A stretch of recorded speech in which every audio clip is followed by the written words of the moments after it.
touch with himself, with his culture, and with tradition. With that said, do you have an idea who I'm talking about? You don't? I have Akan here with me. He's so soft-spoken. I feel like I'm too loud. Let me bring down my voice.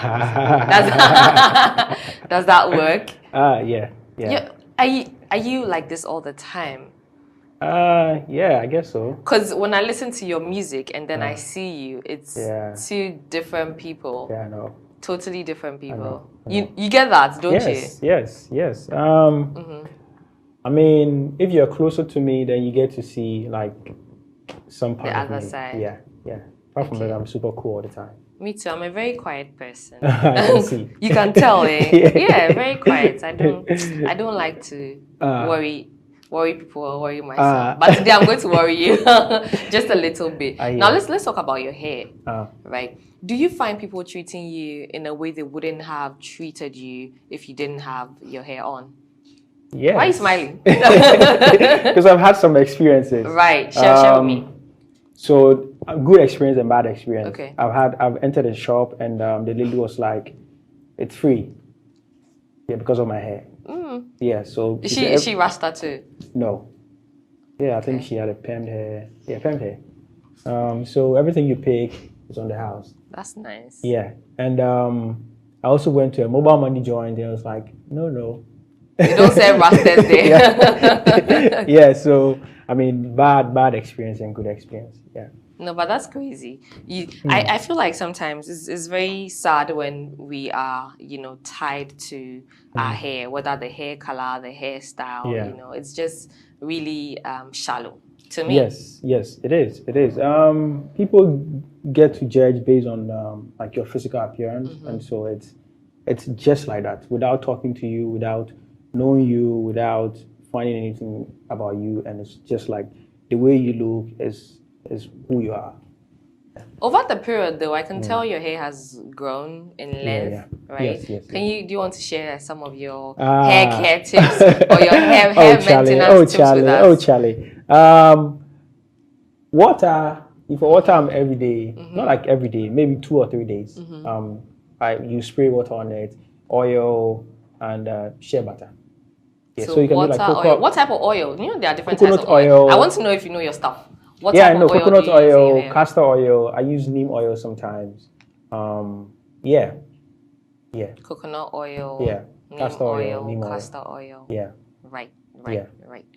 Okay, so now let's talk about Akan. Yeah. Akan so far. I've listened to your music and the depth that your music has, right? What do you think makes you stand out between you and other artists? Well, I don't know, but I would say you should know. I can tell. I mean, we all do music for different reasons, right? So I know about myself. I know that my music represents more than just music. Like there's so much more to just listening to the music and vibing to it.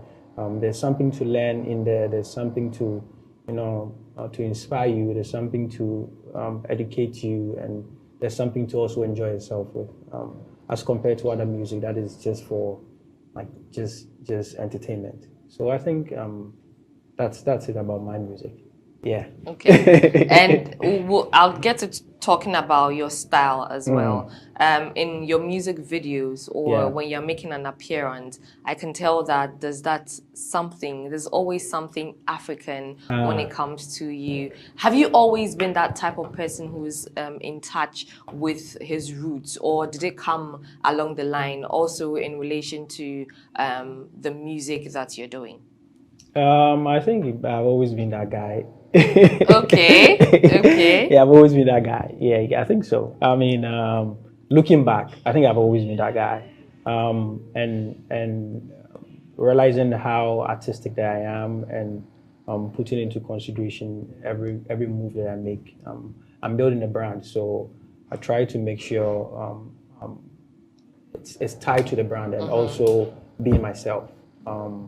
I think it starts from being myself. If I feel comfortable with it, I go with it. If not, then it's nice. off. In building a brand, it doesn't just start one day. It's a step-by-step process, and this starts from childhood. Yes. So what is that impact that your childhood, I beg your pardon, has had on you that you carry through to this point? I think it would be the fact that when I was a kid, my mom would take me to the village on vacations. Like whenever the school is on vacation, you go into the village. Like it's a fact, you are going there. So it kind of gave me a balance between village life and urban life. That's being in Accra. And I think that's how I sound. That's how I appear. You hear the music and you feel like this one is like it's truly Ghanaian, but at the same time it feels so urban. It feels so fresh and new. So I think it's the Accra village. Now that explains to me why you have. When I listen to your music, especially the ones that have, the children in it, I immediately imagine a village setting that has fire and, children sitting around it with an older person telling them tales, right? I just immediately, but with this explanation, it totally makes sense to me why you have that inclusion of children in your music. But how has that impacted your music? The inclusion of children, right, in helping you tell the tale of whatever piece of work that you're putting out? A lot. I mean, I think it even goes beyond just making music. Being in the studio with about 15 to 20 kids, you can imagine. If you must hear them, don't do this, they'll do it. Say this, they won't say it. So it kind of gave me an experience how to relate to people, and also how to sort of be like a good parent or a good father if I start to make family. And also how to work with people, because I got to work with a lot of people on this Nyamema project than Onipa Akuma. So gave me experience on how to manage people, how to deal with people, and kind of be able to have a project-based focus so that you can start something and end it. And Nyamema is a year already. A little over a year. That came by really fast, Oh my God. Really fast. That is a solid piece of work. That is a solid piece of work. But before I get to talking about Nyamema later on, let's also, look at you mentioned having to work with people, right? Who are the favorite people you've worked with in relation to producing your sound and then also sound engineering? I think I've had some pretty cool experiences. I mean, Twisted Wave is my guy, so like it's always a fun experience when working with him. Experience with Hammer was interesting, and Jiso, Jiso was also an interesting one. It's always a vibe when I'm working with Ifya. I think that'll be it. Ifya works on your production. No production. I mean, she's a co-artist. Right. We worked on Mensei. So it's because I was asking about sound engineering. So when you mentioned Ifya, I was like, okay, is Ifya doing something that we do not know about? But let's talk about talking about folklore, right, and its preservation in Ghana. Where do you identify the flaws, and how do you think that these flaws can be worked on for the betterment of everybody? Because I strongly believe folklore is really important for future purposes, not if not as much for the present, for the future, so that you can actually pick something or look back at something and say, okay, this is the journey till now. I think we as artists are like sort of the trendsetters. Like we make things happen.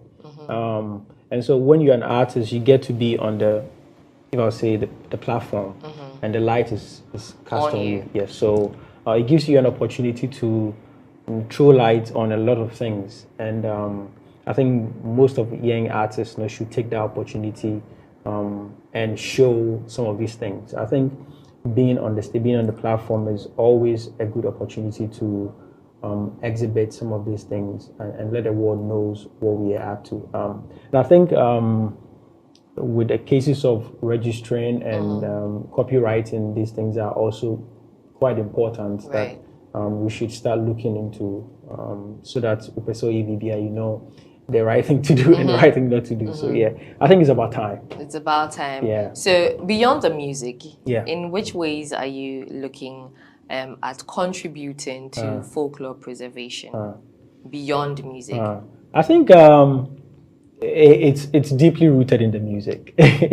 I mean, I don't see myself doing anything less than what I'm already doing. It has always been the music for me, and music will always be my first step into this whole thing that I'm doing.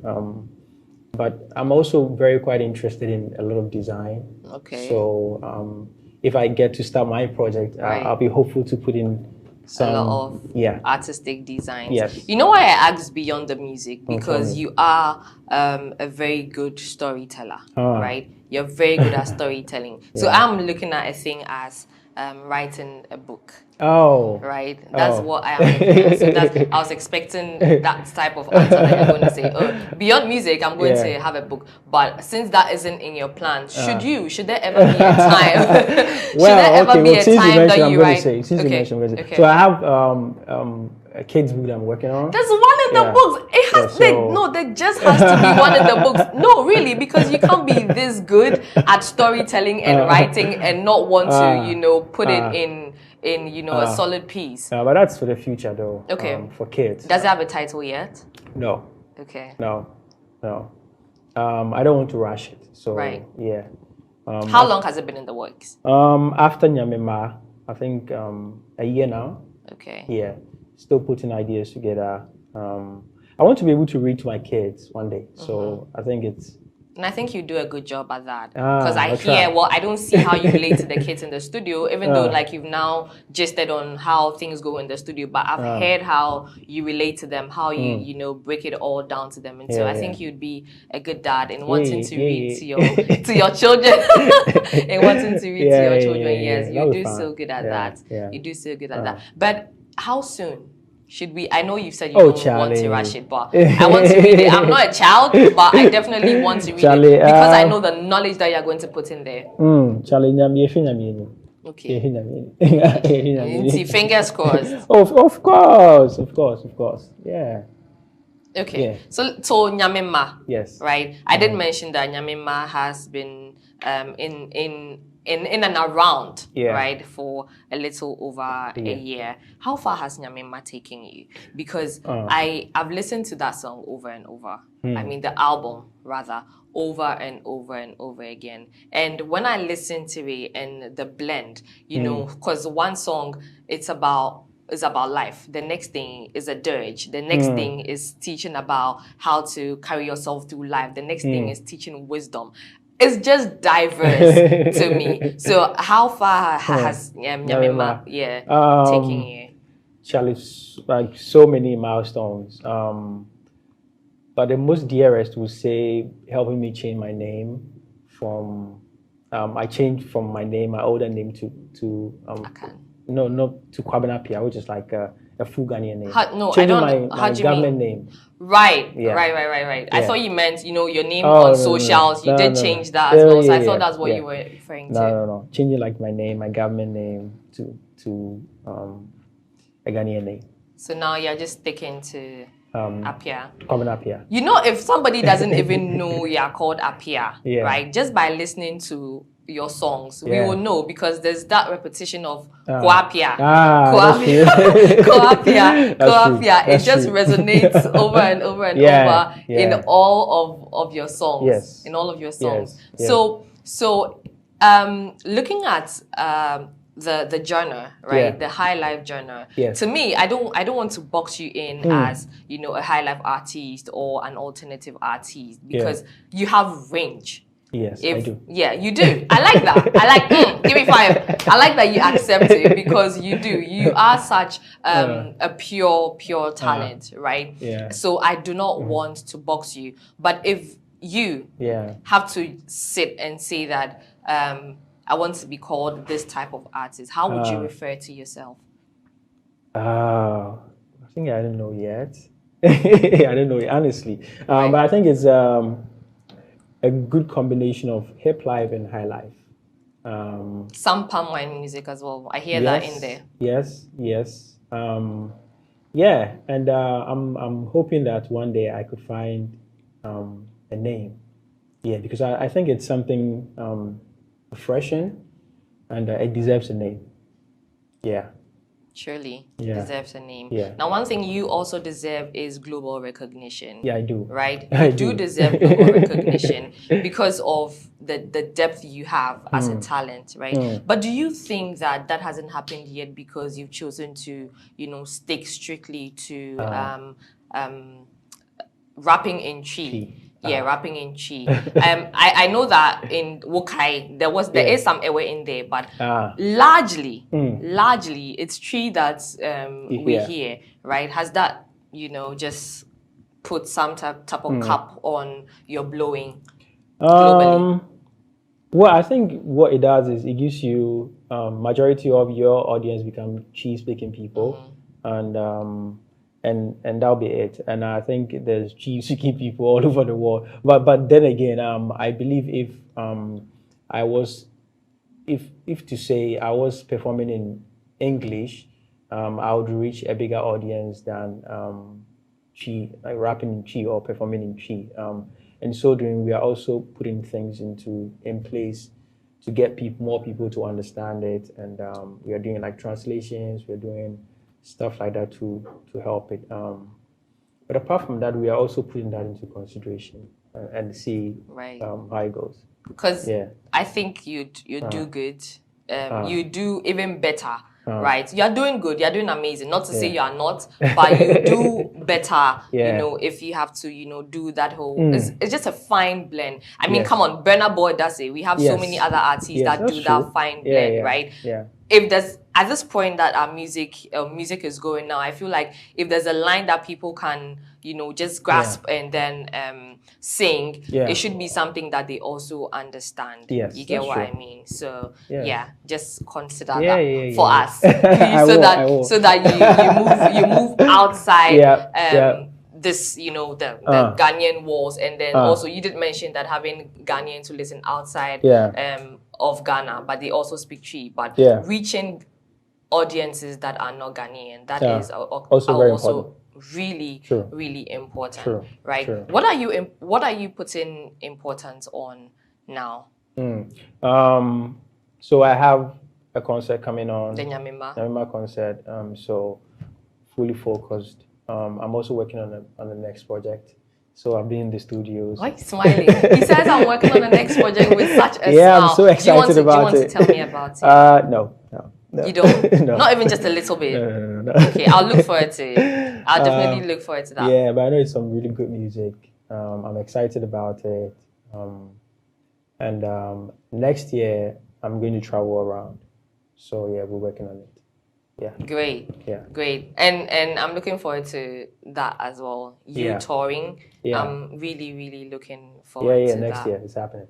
Are you going to start from Ghana? I mean, there's several regions in Ghana now, so. Yes. We are doing Ghana, we are doing Nigeria, and we're doing Europe, and we will do America.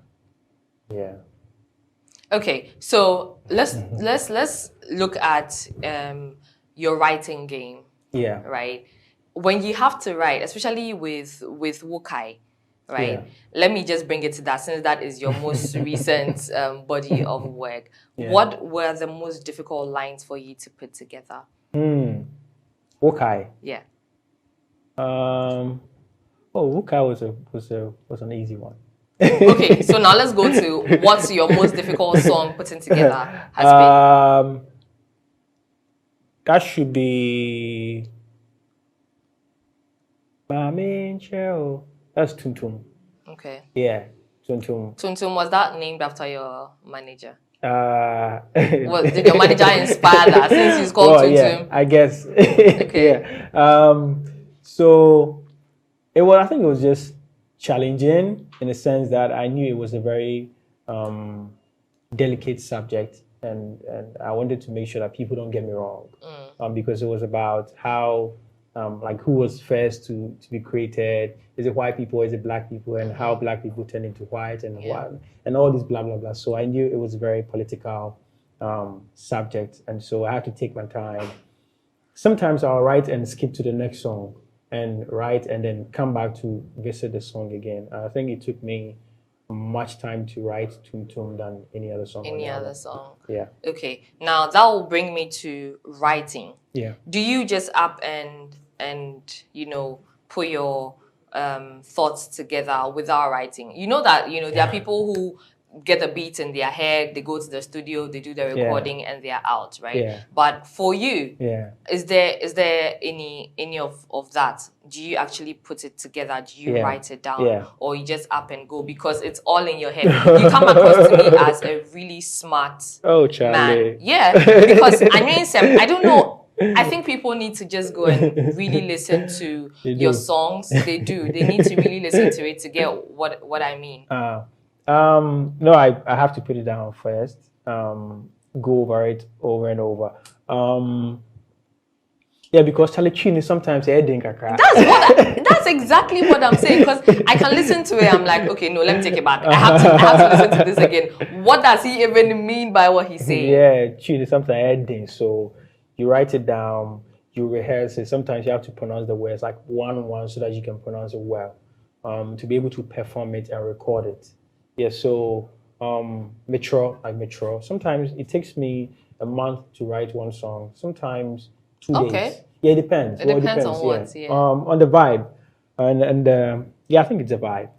Yeah, there's some songs or there's some beats or there's some ideas you get. It's like, oh, maybe it's here. So sometimes just 20 minutes you can write a song. Sometimes to 2 months. Now still it hasn't come together. Yes, so which makes a lot of sense because the creative processes are never truly the same, right? Does it stress you? Because of what you did. Oh, it stresses you. Yeah, it does. And people don't seem to understand what it means to be a creative person. Like somebody sees me in the house and be like, "What the fuck does this guy does?" Like because maybe he sees me in the house all the time, and I only go out maybe in the evening. Or comes back and I'll be in the house until maybe there's a gig or something, and so they think you're stupid. And because it's not tangible. Like you can hold it, so it's difficult for people to understand what you're doing. Yes, so yeah. Thank you for sitting with me on cue, guys. Akan. Before I let you off, right? Your socials, please. Pure Akan. Everywhere. Pure Akan, yeah, everywhere. Koapia for sure. Okay, Pure Akan everywhere. So it's PUREAKAN everywhere. Okay, so find him and find us on another episode of On Cue. Until then, bye bye. Peace out.